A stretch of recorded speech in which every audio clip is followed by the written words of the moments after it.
pronto, irmãos, nós estamos a ver, Moisés estava a apacentar as suas ovelhas.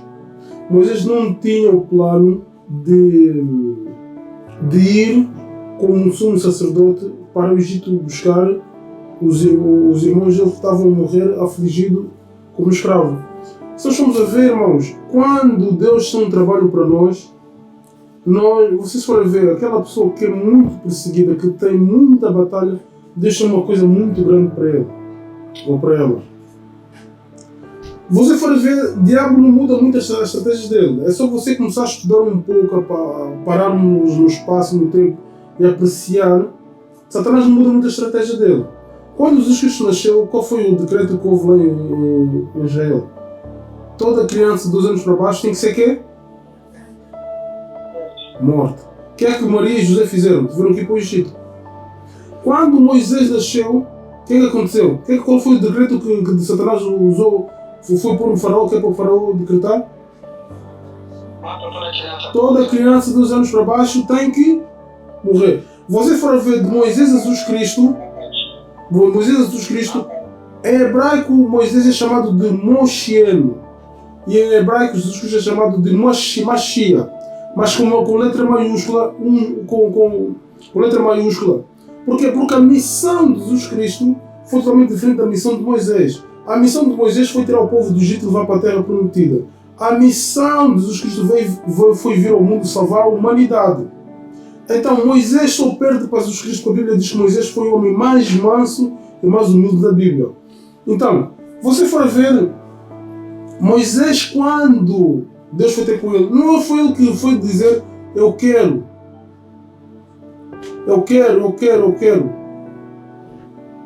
ser pastor. Não! Quando Deus foi ter com Moisés muito pelo contrário disse que não queria, que era gago, tinha língua pesada. Deus disse, não, eu vou para o teu irmão orar contigo. Então, quando você vê uma pessoa dizer, eu quero ser pastor, cuidado, porque como se diz na gíria, né? Aquele que quer muito ama o poder, não é digno de ter. Por quê? Porque o poder traz, você quer conhecer uma pessoa, dá-lhe dinheiro e poder. O poder corrói. O poder corrói o nosso interior. Como se diz, o poder compra o dinheiro, o poder compra, o poder mata, o poder inveja. Então, aquela pessoa que muito ama um cargo, principalmente o cargo de pastor, cuidado, o cargo de pastor não é fácil, não é para todos.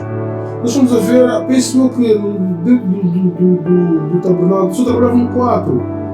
Arão, Moisés, e penso que eram os 2 filhos de Arão. 4 pessoas. Não era qualquer um que era levantado como pastor ou sumo sacerdote. Era uma pessoa escolhida a dedo por Deus. Hoje em dia, se nós vivemos aí, irmãos, temos com cada um que apareça, eu sou pastor, eu quero ser pastor. Você quer ser pastor por quê? Deus é que te mandou, Deus levantou-te, Deus falou contigo, Deus quer te usar, Deus deu-te alguma. Você tem um chamado. Porque a pessoa já nasce com o chamado. Jesus já nasceu com aquele chamado, Moisés já nasceu na terra com aquele chamado, Davi nasceu com aquele chamado, Josué nasceu com aquele chamado. Porque essas pessoas que praticam, que querem os cargos à força, sem pagar o preço e sem serem chamados, mais na frente vão tropeçar na multidão das palavras dele e vão. As pessoas vão na mesa. Havia um pastor aqui em Rochdale, que as pessoas diziam, não, eu vejo logo aquele, pela retórica dele, pela argumentação, conhecimento bíblico, conhecimento espiritual, maturidade intelectual, não dá. Não confio, nem acredito que seja pastor, então eu não vou à igreja. Muitos diziam isso, por quê?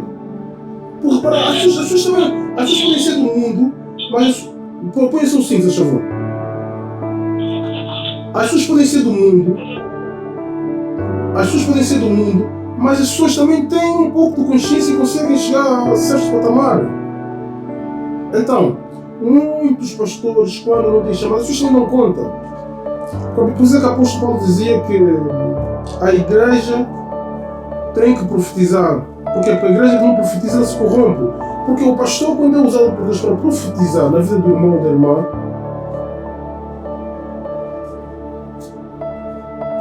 O pastor, quando é usado para profetizar a vida do meu irmão, a irmã às vezes chega a dizer, não, realmente Deus usa o camarada. Deus está com ele. Aí é para Deus mostrar ao povo que Deus está com aquele profeta, está com aquele pastor, com aquela pastora. Então, por exemplo, dizem que atualmente está a haver um problema no Brasil, uma igreja que está a haver luta por causa da liderança. Porque acho que o líder morreu. Eu não sabia quem morrer, então não sei o que aconteceu, um homem morreu e agora a mulher que agora ficou à frente do trabalho também está doente, um cão mordeu-lhe. Os filhos, os netos querem todos o poder, não estão a entender. Agora, onde é que está a raiz do problema? Se era uma igreja controlada por Deus, Deus teria resolvido esse problema.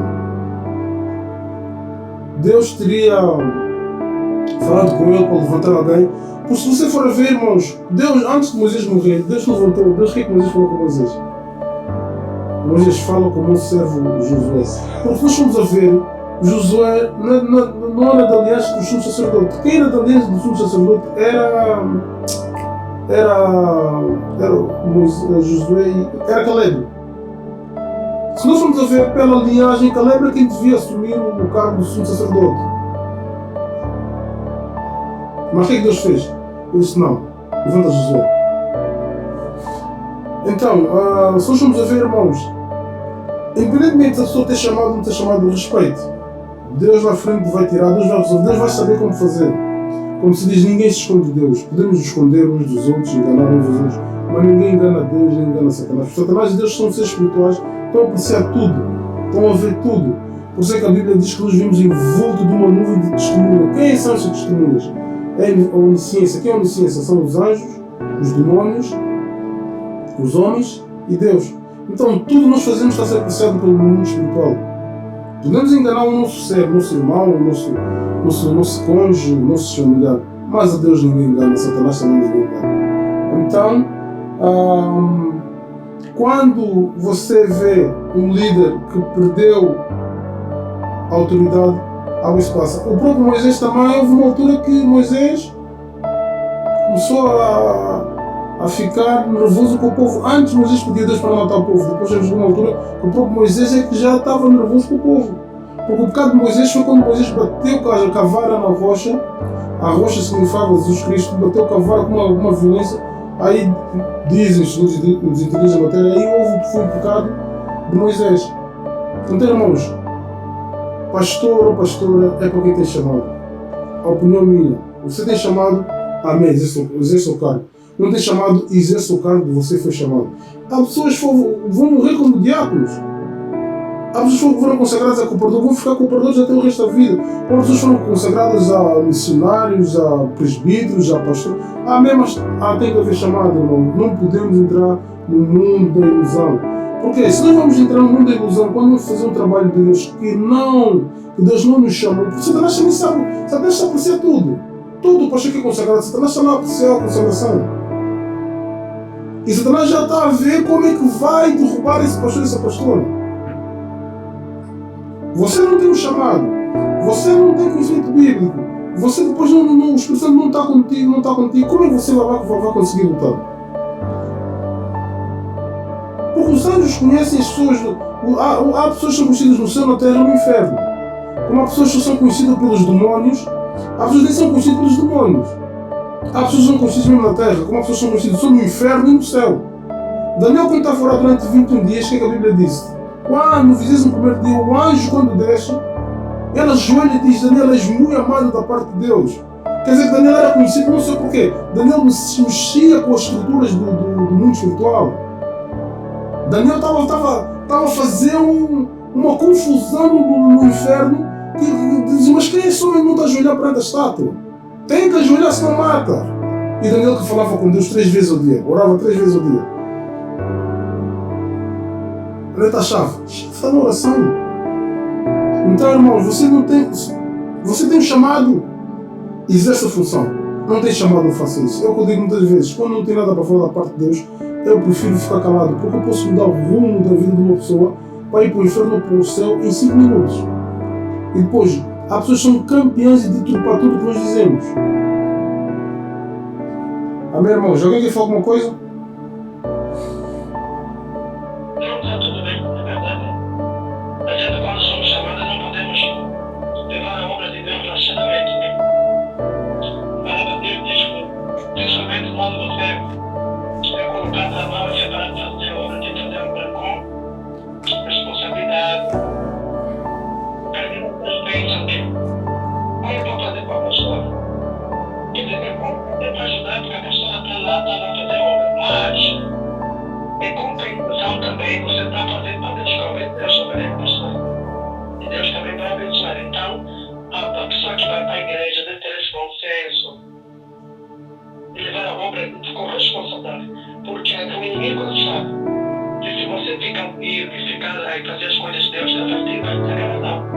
Então, o que ele faz? Ele tenta te barrar, tenta bloquear, fazer as coisas de qualquer maneira. E aí Deus começa a dizer, então, sim, eu não vou honrar uma pessoa que não tem compromisso, né? É a mesma coisa quando nós temos um contrato numa empresa. Nós temos os horários de entrar e sair, temos que cumprir. O não cumprimento do horário, você é despedido e é chamado uma pessoa que não é capacitada. Então, a igreja está em pior. Né? Não podemos levar as coisas de qualquer maneira, temos que orar. Ou, por exemplo, o culto começa um horário, não vamos chegar a hora que nós quisermos, não. Procurar fazer a vontade de Deus, mostrar, porque na porta até hoje. Ele vê tudo, ele vê todo o nosso trabalho, a vontade que tem de ter a casa de Deus boa, de orar, interceder. Por exemplo, nós estamos aqui num país, graças a Deus, podemos orar. Né? Podemos buscar qualquer hora, podemos levar a Bíblia, podemos evangelizar. Então, isso é uma oportunidade que Deus está dando. Vai haver uma altura que não vai ter mais essa oportunidade. Hoje as pessoas fogem da igreja como deve fugir da cruz. Os da China não vai para a igreja, aqui podem ir para a igreja, não querem. Não é que Deus está limitado à igreja, mas aquele lugar é chamado casa de oração. Então você tem que ter esse desejo de buscar e cedo, ouvir a voz de Deus, orar e louvar. Aquele dia, o inimigo quer tentar te bloquear no dia a dia para a igreja. Você pede a Deus, o Espírito Santo controla a minha vida, controla minhas emoções, quero descansar, vai querer ir para a tua casa, e o Espírito Santo vai te acordar. Também vai te acordar. Porque senão começas a ser aquele tipo de crente que vai à igreja, mas não é igreja. Uma coisa é ser igreja, outra coisa é ir à igreja. Que haja essa responsabilidade para cada um de nós, mas isso é algo pessoal. Deus não obriga, nem o pastor deve obrigar, mas deve aconselhar como um obreiro, uma pessoa deve se posicionar. Eu contei o meu testemunho, o pastor não quer me consagrar, porque havia pessoas com muita inveja. Eu sempre tive essa bênção, graças a Deus. Pessoas que me perseguem, não lhes fazem nada. E as pessoas dizem, não posso, não sei o que, não consagrar nada missionário. E ele viu-se obrigado a me consagrar numa reunião de obreiros. Estava numa reunião de obreiro, ele disse, não, vou consagrar sim, porque Deus está me incomodando. E ele consagrou. Por quê? Porque o próprio Deus disse para consagrar. Viu o meu empenho, meu trabalho, vontade de fazer a obra de Deus, orar com as pessoas. Então Deus disse, isso é um pilar. E é assim que Deus tem que olhar para nós, encontrar a fé, encontrar a essência. O Espírito Santo da verdade dentro de nós. Amém? Isso dá para todos. Amém. Então, nós somos voluntários da casa de Deus. Não somos obrigados a ir lá, não somos obrigados a trabalhar para Deus.